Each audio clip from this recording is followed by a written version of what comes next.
नमस्कार, मैं हूं प्रकाश श्रीवास्तव। हमारे खास कार्यक्रम पूरा सच में आपका स्वागत है। और खबरों की दुनिया में पूरा सच बहुत जरूरी होता है, क्योंकि झूठ से भी खतरनाक होता है अधूरा सच, और इसी तरह खतरनाक होती है अधूरी खबर। इसलिए हर खबर का पूरा सच हम आपको बताएंगे, वो भी तथ्यों, तर्कों और सबूतों के साथ। तो आइए बिना देर किए देखते हैं पूरा सच।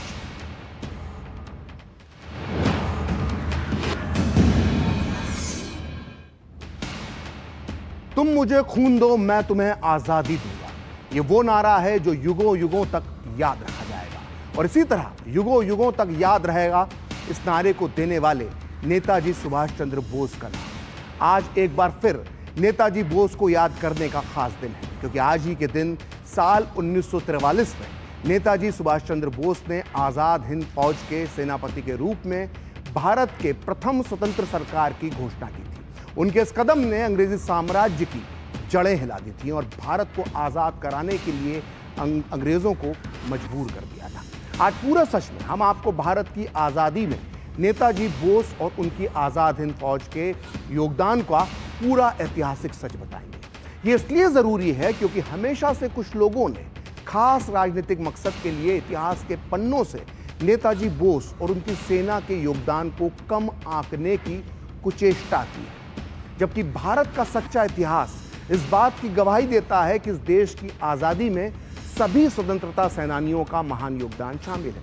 लेकिन आज़ादी दिलाने का श्रेय सिर्फ एक संगठन और कुछ नेताओं तक ही सीमित रहे, इसके लिए नेताजी सुभाष चंद्र बोस के साथ इतिहास में सोच समझकर नाइंसाफी की गई है। लेकिन आज पूरा सच में हम आपको बताएंगे कि भारत की आज़ादी में नेताजी का कितना महान और अतुलनीय योगदान है। तो आज पूरा सच में हम तथ्यों, तर्कों और सबूतों के साथ आपको यह भी बताएंगे कि भारत की आज़ादी में नेताजी सुभाष चंद्र बोस की आज़ाद हिंद सेना का कितना योगदान था। हम आपको इस दौर के नेताओं के बयान बताएंगे और साथ ही बताएंगे ब्रिटिश सरकार की खुफिया रिपोर्ट्स, जिनके आधार पर यह पूरा सच बाहर निकलेगा कि अंग्रेजों ने अगर भारत छोड़ा तो इसके पीछे नेताजी और उनकी सेना का एक बहुत बड़ा हाथ था, एक बहुत बड़ी वो वजह बने थे। और इसकी शुरुआत हम करेंगे ब्रिटेन के पूर्व प्रधानमंत्री एटली से। फरवरी 1947 में तत्कालीन ब्रिटिश प्रधानमंत्री एटली की सरकार ने ही भारत को आज़ादी देने का फैसला लिया था। जाहिर है प्रधानमंत्री एटली ने दुनिया का इतिहास बदलने वाला ये फैसला लेने से पहले हर मुद्दे पर गौर किया होगा, ध्यान दिया होगा, और भारत को क्यों आज़ाद करना है इसका भी उन्होंने अध्ययन किया होगा। और प्रधानमंत्री एटली ने खुद माना था कि उन्होंने भारत को आज़ादी देने का फैसला सुभाष चंद्र बोस की आज़ाद हिंद सेना और 1946 में मुंबई में हुए नौसैनिक विद्रोह की वजह से किया था। दरअसल एटली 1956 में आज़ादी के करीब करीब 9 साल बाद कोलकाता आए थे। इस दौरान वो पूरे 2 दिन तक पश्चिम बंगाल के कार्यवाहक गवर्नर जस्टिस पीवी चक्रवर्ती के मेहमान थे। जस्टिस चक्रवर्ती ने एक पत्र में जो लिखा था वो बेहद चौंकाने वाला था। उन्होंने इसमें लिखा था कि ब्रिटेन को किन वजहों से भारत छोड़ने के लिए मजबूर होना पड़ा, इस विषय पर मेरी एटली से विस्तार से चर्चा हुई। मैंने एटली से सीधा सवाल किया कि गांधी जी द्वारा 1942 में शुरू हुआ भारत छोड़ो आंदोलन अपनी धार खो रहा था। 1947 में कोई और बड़ी वजह भी दिखाई नहीं देती थी। फिर क्या कारण था कि अचानक आपकी ब्रिटिश सरकार ने भारत को आज़ाद करने का फैसला कर लिया? जवाब में एटली ने कई कारण गिनाए, लेकिन उन सब में सबसे मुख्य कारण था भारतीय सेना और नौसैनिकों में ब्रिटिश शासन के प्रति बढ़ता असंतोष और अविश्वास। और एटली के मुताबिक इस असंतोष के बढ़ने का जो प्रमुख कारण था वो थे सुभाष चंद्र बोस और उनकी आज़ाद हिंद फौज। तो ये कहना था उस ब्रिटिश प्राइम मिनिस्टर एटली का जिसने भारत को आज़ादी दिलाने में का फैसला लिया था। और नेताजी सुभाष चंद्र बोस के रहस्यमय तरीके से लापता होने और सेकेंड वर्ल्ड वॉर खत्म होने के बाद भी आज़ाद हिंद फौज के समर्थन में जिस तरह का माहौल बना, उसने अंग्रेजों को बुरी तरह से डरा दिया था। और उस समय अंग्रेजों को समझ में आ गया था कि चंद हजार गोरे सैनिकों के जरिए वो 25 लाख की भारतीय सेना को काबू में नहीं रख सकते हैं। और सुभाष चंद्र बोस ने आज़ाद हिंद फौज बनाकर भारतीय सैनिकों को ऐसी प्रेरणा दी है जो कभी भी बगावत का लावा बनकर फूट सकती है, ये अंग्रेज समझ गए थे। और इस बात का सबूत मिलता है ब्रिटिश इंडियन आर्मी के कमांडर इन चीफ क्लॉड ऑकिनलेक की उस सरकारी रिपोर्ट से जो उन्होंने भारत के तत्कालीन वायसराय लॉर्ड वॉवेल को भेजी थी। और 24 नवंबर 1945 को भेजी गई ये ओरिजिनल रिपोर्ट आज भी लंदन की ब्रिटिश लाइब्रेरी के वॉवेल पेपर्स नाम की एक फाइल में संभाल कर रखी गई है। और इस रिपोर्ट में ऑकिनलेक ने जो लिखा था उससे साफ हो जाता है कि अंग्रेज सरकार नेताजी बोस की तरह की वजह से भारतीय सैनिकों से किस कदर डरी हुई थी। British commander in chief Claude Auchinleck अपनी रिपोर्ट में लिखते हैं कि मुझे और मेरे सलाहकारों को लगता है कि यह समय आज़ाद हिंद फौज के राष्ट्रवादी जज्बे को पहचानने और इसे स्वीकार करने का है। बहुत विचार करने के बाद मुझे लगता है कि आज भारतीय सैनिक भारत की आज़ादी के पक्ष में हैं। हमारी सेना की कई यूनिट पूरी तरह से भारत की आज़ादी का समर्थन कर रही हैं। और ऑकिनलेक आगे लिखते हैं कि यदि आज़ाद हिंद फौज के सैनिकों को फांसी पर लटकाया गया तो इसका परिणाम काफ़ी भयंकर होगा। ऐसे में मेरी राय है कि आगे उन पर कोई मुकदमा ना चलाया जाए। तो ये थी कमांडर इन चीफ ऑकिनलेक की रिपोर्ट। और हम इस बात का पूरा सच जानने की कोशिश कर रहे हैं कि कैसे इस देश को नेताजी के अहम योगदान की बदौलत आज़ादी मिली है। और इसी कड़ी में अब हम आपको बता रहे हैं कि ऐसे नेता का बयान जिसकी महानता और सच्चाई पर किसी को कोई शक नहीं है। मैं बात कर रहा हूं डॉक्टर भीमराव बाबा साहेब अम्बेडकर की, जिनका खुद मानना था कि भारत को आज़ादी नेताजी सुभाष चंद्र बोस और आज़ाद हिंद फौज की वजह से मिली। डॉक्टर अम्बेडकर ने इतनी बड़ी बात 1955 में बीबीसी रेडियो को दिए एक इंटरव्यू में कही थी। और यह इंटरव्यू आज भी यूट्यूब पर मौजूद है और आप चाहें तो इसे खुद अम्बेडकर की आवाज़ में सुन सकते हैं। इस इंटरव्यू में बाबा साहेब अम्बेडकर ने कहा था कि सुभाष चंद्र बोस ने आज़ाद हिंद फौज बनाई थी, इसकी वजह से भी अंग्रेज़ों ने भारत को आज़ाद करने का फैसला लिया। अंग्रेज़ इस भरोसे में भारत पर हुकूमत कर रहे थे कि इस देश में राजनेता चाहे जो भी कर लें फिर भी भारतीय सैनिकों की अंग्रेज सरकार के लिए वफादारी कभी नहीं बदलेगी। लेकिन सुभाष चंद्र बोस की वजह से अंग्रेज़ों का यह भरोसा पूरी तरह से चकनाचूर हो गया और अंग्रेज़ों को यह समझ में आ गया था कि उन्हें तबाह करने के लिए भारतीय सैनिकों की एक पलटन बनाने के लिए उकसाया जा सकता है। तो डॉक्टर अम्बेडकर ने सुभाष चंद्र बोस का नाम देते हुए ये कहा कि उनकी वजह से ये आज़ादी मिली थी, क्योंकि उन्होंने भारतीय फौज के अंदर एक अपनी फौज बनाकर अंग्रेज़ों को डरा दिया था। तो आपने सुना साफ साफ अम्बेडकर का यह मानना था कि इस देश को आज़ादी नेताजी सुभाष चंद्र बोस की वजह से मिली है। लेकिन सिर्फ डॉक्टर अम्बेडकर की बात को पूरा सच मान लेने भर से हमारी ये पड़ताल पूरी नहीं हो सकती है कि इस देश को आज़ादी दिलाने में किसका कितना योगदान था। लिहाजा आज हम पूरे सबूतों के साथ देश, काल, स्थिति और परिस्थिति का अध्ययन करेंगे। दरअसल 1939 में जब दूसरा विश्व युद्ध शुरू हुआ तभी से सुभाष चंद्र बोस ये चाहते थे कि कांग्रेस को अंग्रेज सरकार के खिलाफ एक बड़ा आज़ादी का आंदोलन शुरू कर देना चाहिए, क्योंकि इस वक्त अंग्रेज कमज़ोर हैं। लेकिन गांधी जी और नेहरू जी उनके इस विचार से सहमत नहीं थे। लिहाजा नेताजी बोस को कांग्रेस से इस्तीफा देना पड़ा। इसके बाद जब नेताजी जर्मनी पहुंच गए और जर्मनी और जापान की मदद से वो भारत की आज़ादी के लिए काम करने लगे तो कांग्रेस के अंदर खलबली मच गई। जहां तक आम जनता की बात है तो सुभाष चंद्र बोस कांग्रेस के अन्य नेताओं की तुलना में ज़्यादा लोकप्रिय हो रहे थे, एक बड़े नायक के तौर पर उभर चुके थे। और इन सारी घटनाओं ने गांधी जी पर भी अपना असर डाला। वो भी सुभाष चंद्र बोस के इस कार्य से प्रभावित हो गए और गांधी जी की सोच का वर्णन मिलता है मौलाना अबुल कलाम आज़ाद की मशहूर पुस्तक इंडिया विंस फ्रीडम में। मौलाना आज़ाद अपनी इस किताब के पेज नंबर 36 पर जो लिखते हैं उसे आपको बहुत ध्यान से सुनना चाहिए। मौलाना आज़ाद लिखते हैं कि सुभाष चंद्र बोस द्वारा जर्मनी और जापान की मदद से किए गए प्रचार का लोगों पर प्रभाव पड़ा। जापान ने भारत की आज़ादी का वादा किया था, इसलिए लोग उसकी तरफ खिंचते चले गए।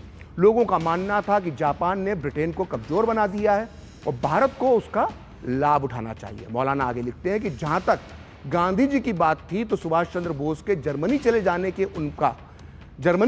का उन पर गहरा प्रभाव पड़ा था गांधी जी पर।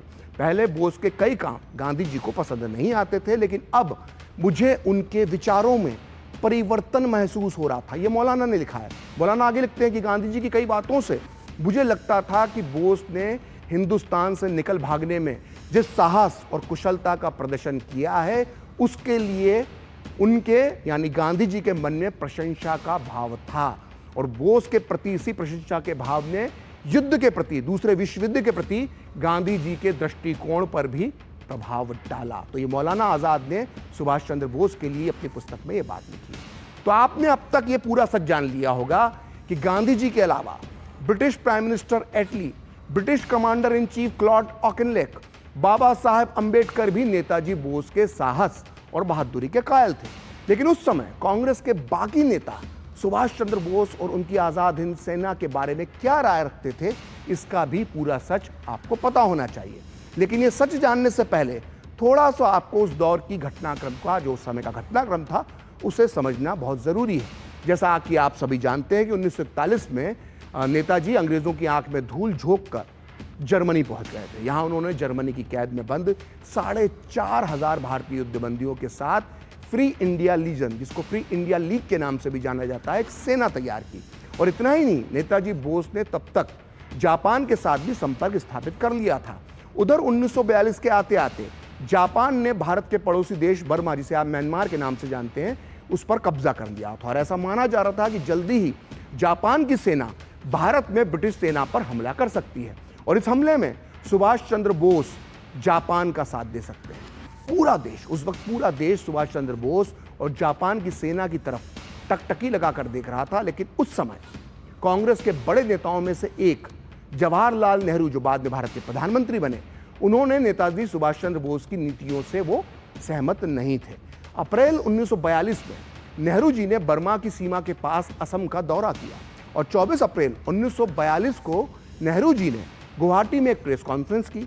इसमें उन्होंने सुभाष चंद्र बोस के लिए क्या कहा था, यह प्रकाशित हुआ है selected works of Jawaharlal Nehru के वॉल्यूम 12 के पेज नंबर 262 पर। नेहरू ने गुवाहाटी में बोस के लिए कहा था, वो आप ध्यान से सुनिए जो उन्होंने कहा था। नेहरू ने कहा था कि हिटलर और जापान को नर्क में चले जाना चाहिए। मेरी यही नीति है कि मैं आखिरी समय तक उनसे लड़ूंगा। यदि सुभाष चंद्र बोस और उसकी फौज भी जापान के साथ भारत आती है तो मैं उनसे भी लड़ूंगा। नेहरू आगे लिखते हैं कि मिस्टर बोस ने नेकी में ही सही लेकिन बहुत गलत काम किया है। कोई भी सेना, उनका इशारा शायद बोस की सेना की तरफ था, नेहरू लिखते हैं कि कोई भी सेना जो बाहर से भारत आएगी वो एक तरह से जापान की कठपुतली सेना होगी और इन हमलावरों का मुकाबला करने के लिए गुरिल्ला युद्ध ही करना सबसे बेहतर उपाय है। तो ये थे पंडित जवाहरलाल नेहरू के बोस के सैन्यीकरण पर जो उनका सोच थी, जो किया था, उस पर नेहरू जी के विचार। और हैरानी की बात तो यह है कि नेहरू जी ने जब यह बयान दिया था तब तक सुभाष चंद्र बोस जापान भी नहीं पहुंचे थे और वो जर्मनी में ही थे। यहां तक कि उन्होंने उस वक्त तक आज़ाद हिंद फौज की कमान भी नहीं संभाली थी। वो एक 4,500 जो सैनिक थे उनकी सेना का नेतृत्व कर रहे थे। लेकिन ये साफ हो जाता है नेहरू जी की बात सुनने के बाद कि इस तरह की खबरों की आहट से ही नेहरू जी कितना चिंतित हो गए थे। लेकिन नेहरू जी सिर्फ इतने पर ही नहीं रुके। उसी दिन यानी 24 अप्रैल 1942 को उन्होंने गुवाहाटी में एक और आम सभा को संबोधित किया। नेहरू जी का यह भाषण प्रकाशित हुआ है selected works of Jawaharlal Nehru की सीरीज 1 के वॉल्यूम 12 के पेज नंबर 237 पर। और इस भाषण में नेहरू ने असम के लोगों से कहा कि भारत इस समय गहरे संकट में है। अगर मेरे हाथ में इस देश की रक्षा की जिम्मेदारी होती तो मैं हर देशवासी के हाथ में हथियार थमा देता। ये बात जवाहरलाल नेहरू ने लिखी। उसके आगे वो लिखते हैं कि यहाँ तक कि इस संकट की घड़ी में मैं खुद जिम्मेदारी लेने से भी नहीं चकता, यानी मैं भी हथियार उठा लेता। मैं आप लोगों से अपील करता हूं कि वर्तमान हालात को गंभीरता से लीजिए। और नेहरू आगे लिखते हैं कि जब जापानी विमान बम गिराएंगे तो हम बैठकर तमाशा नहीं देख सकते हैं। जब आम जनता यानी भारतीय जनता और सेना यानी ब्रिटिश सेना मिलकर हमलावर का मुकाबला करेगी तभी युद्ध में एक ये सच्चा योगदान होगा। तो नेताजी बोस जर्मनी और जापान की मदद लेकर भारत को आजादी दिलवाना चाहते थे। वहीं दूसरी तरफ नेहरू जी भारत की जनता से ब्रिटिश फौज के साथ समर्थन देने और साथ देने को कह रहे थे।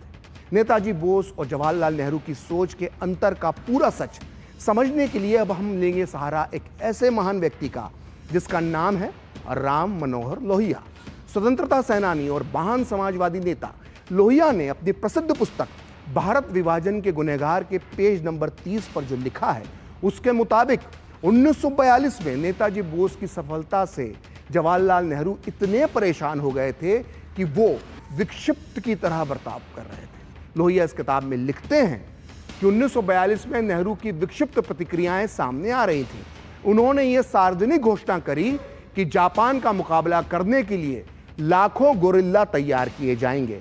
नेहरू की ये प्रतिक्रिया कुछ हद तक सुभाष चंद्र बोस के लिए ईर्ष्या की भावना यानी जलन की भावना से प्रेरित थी। सुभाष चंद्र बोस धुरी राष्ट्र यानी जर्मनी जापान की तरफ चले गए थे और बोस कम से कम ये दावा तो कर ही सकते थे कि वो भारत के लिए एक राष्ट्रीय सेना खड़ी कर रहे हैं, जबकि नेहरू की कलाबाजियों का परिणाम होता ब्रिटिश सरकार की सेवा करना।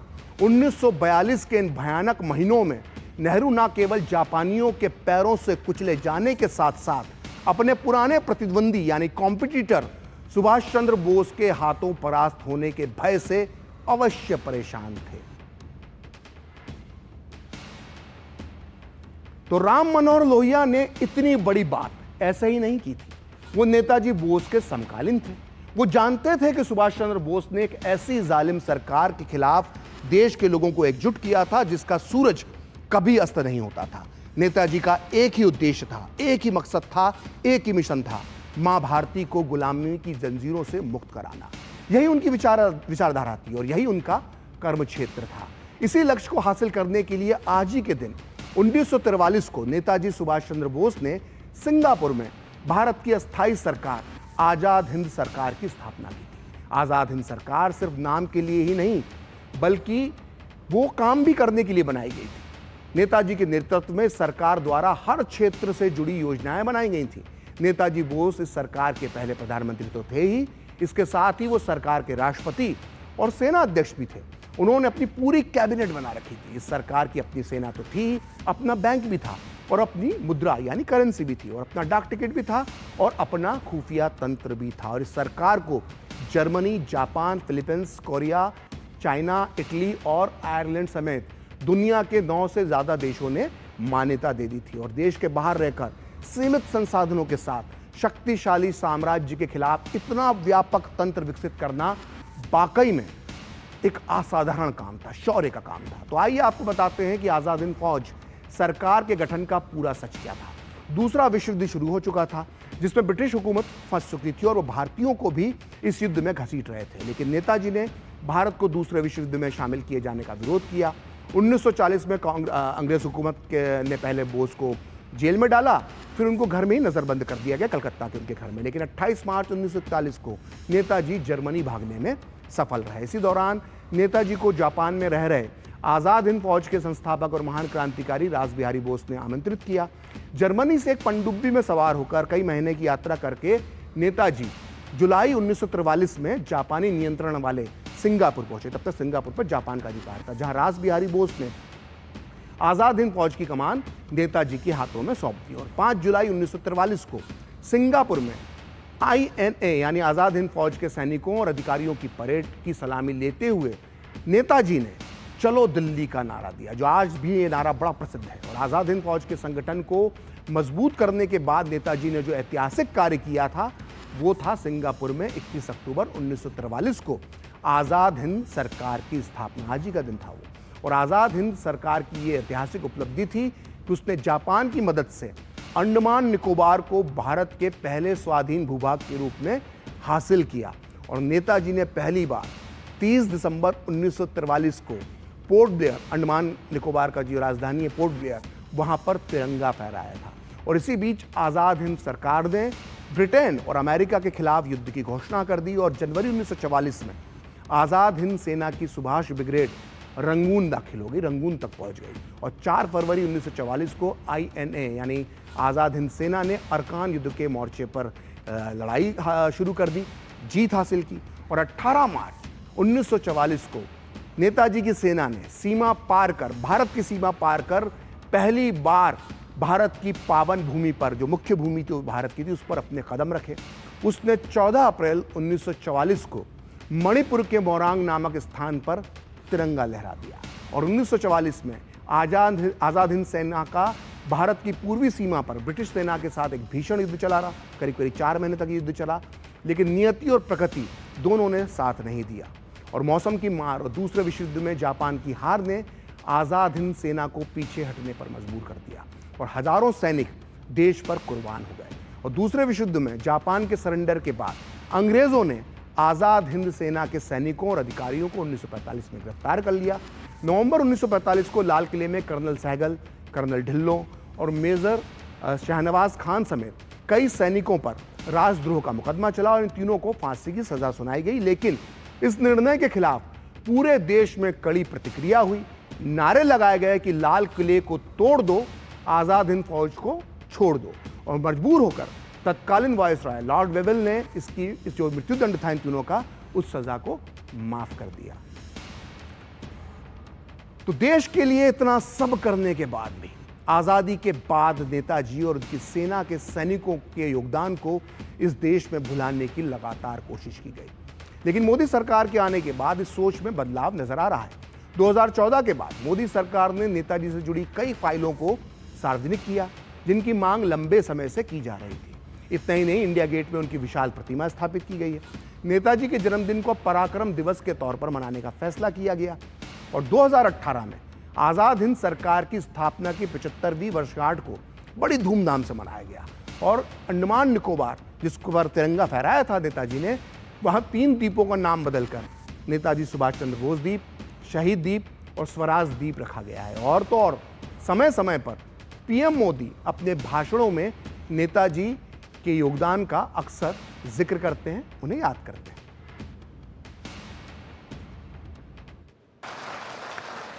ये वही लाल किला है जहां पर विक्ट्री परेड का सपना नेताजी सुभाष चंद्र बोस ने 75 वर्ष पूर्व देखा था।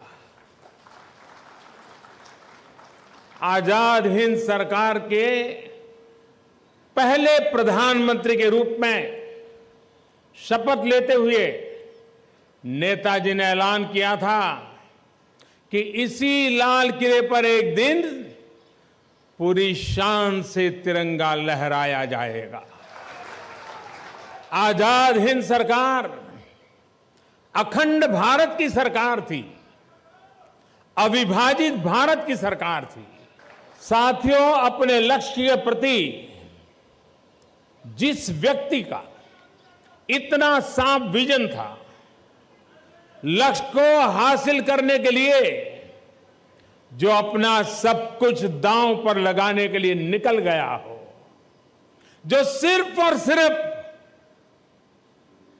देश के लिए समर्पित हो, ऐसे व्यक्ति को याद करने भर से ही पीढ़ी दर पीढ़ी प्रेरित हो जाती है।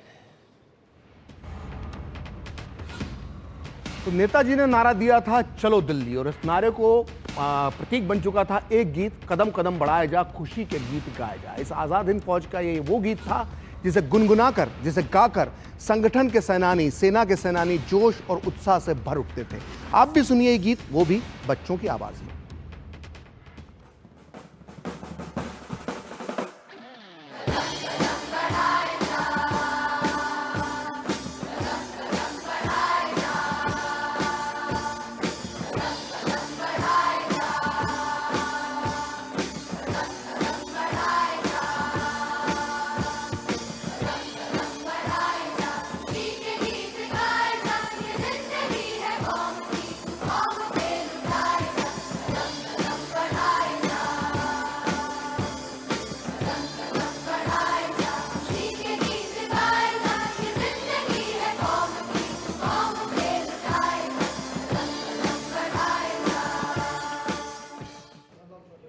तो पूरा सच में अब वक्त है एक ब्रेक का, और ब्रेक के बाद बताएंगे पुलिस स्मृति दिवस पर देश भर में कैसे याद किया गया शहीदों का बलिदान।